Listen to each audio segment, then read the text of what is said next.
Alright, this is a 150 amp main breaker Zinsco panel. Tell it's Zinsco by these two bars right here. The breakers actually stab onto that and they heat up, and over time the bus bars start little pitting, and holes actually get burned through this bar, as you can see in a couple of other my videos.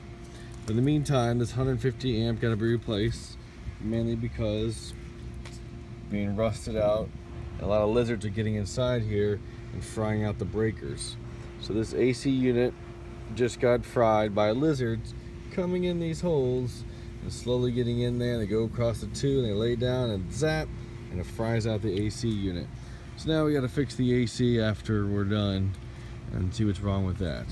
So this is the meter can here, and people always ask us all the time, how do you know if I can upgrade it to a 200 amp or not? And the question is what the meter can is rated for.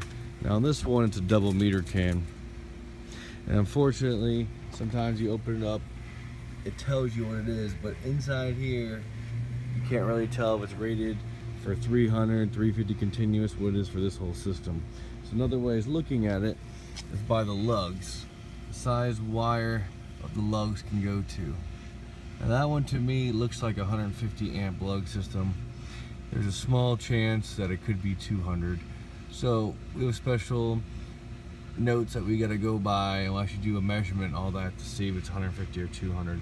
I actually think on this system it is rated for like 350 continuous, which means we can only put 150 on each side. Alright, another Suncoast video for you.